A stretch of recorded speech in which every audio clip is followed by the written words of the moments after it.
The college basketball postseason is here, and the Missouri Tiger basketball team is in Nashville for the SEC basketball tournament.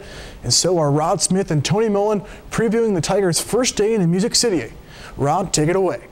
Thanks a lot, TJ. The SEC tournament is underway. It's not Kansas City as in the Big 12 tournament, but the SEC here in Nashville. And Tony, these first two games, not the best of basketball. The 11 through 14 seeds in the SEC, but they're playing it nonetheless. And hey, we're still waiting to see who Missouri's going to play tomorrow. A&M and Auburn still playing. It's going to be a late night for those Missouri players, and especially the coaches, to see who wins this game and then start to get a game plan ready for tomorrow. Yeah, the Tigers did get here yesterday. They got on the court today here at the Bridgestone Arena. This is where the Nashville Predators play in the NHL, but it's all basketball this week. Tigers working out about a 45-minute shoot-around today to get a feel for the court and the arena that holds a little over 18,000 fans. Not near that many fans there tonight, but tomorrow Missouri again will play perhaps Texas A&M, but we will see. Now, as far as the tourney is concerned, Tony, this thing is wide open. Aside from Florida being the #1 seed, really, there's a lot to play for. For a lot of these teams, yeah, Florida's obviously in the big dance. Missouri ought to be in, although if they lose tomorrow, it could be a little interesting, but they should be in the tournament. Look at the teams between Florida and Missouri, though, the 2 through 5 seeds, Kentucky, Mississippi, Alabama, and then Tennessee in that 5th spot. They all have RPIs of 50 or worse right now. That's a bad spot to be in as you get to Selection Sunday. So you got a lot of teams that have to make a lot of noise here if they want to get in the big dance. And certainly the Tigers want to make some noise in their first SEC tournament. We talked to them about really the parity of this tournament.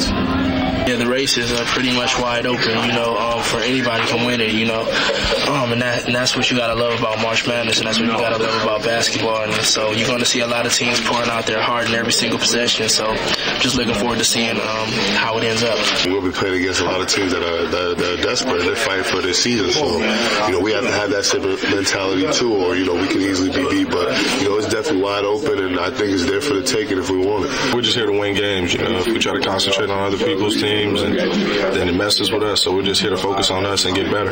Everybody has to win. Everybody's trying to get into the big dance. Everybody's going to give you the best shot. Like I said, win or go home.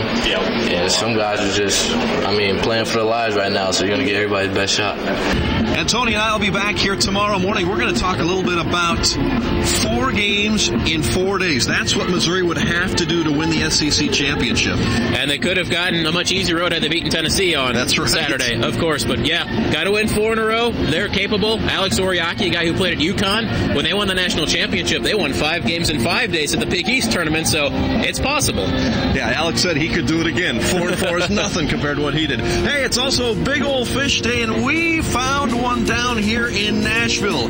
Rod's Big Ol' Fish brought to you by Mid-America Bank. Ed Smith with a big ol' striper. That is a 40-pounder taken at Tim's Ford Lake. This is just southeast of Nashville. They grow the stripers big down here in Tennessee. How about that? A big ol' fish all the way in Nashville. And a guy named Smith. Yeah. How about that? No relation to that at all. But we will say that haven't seen a lot of Tiger fans yet. Hopefully we will tomorrow. We see some other fans though around here. I think you went to the games tonight. Kentucky, probably the best representative of the fan base. There was a lot of blue inside Bridgestone Arena tonight. Yeah, no Kentucky game tonight, but the fans are here. Now, be sure, TJ, to tell Teresa to wear black and gold tomorrow. Just a little hint, all right? Send her that text right away. We'll have more for you tomorrow from Nashville. Tony and Rod, back to you, TJ.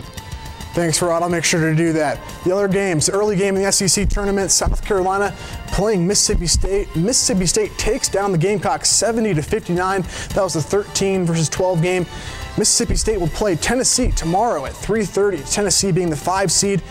And currently going on right now, Mizzou fans currently concerned about this game.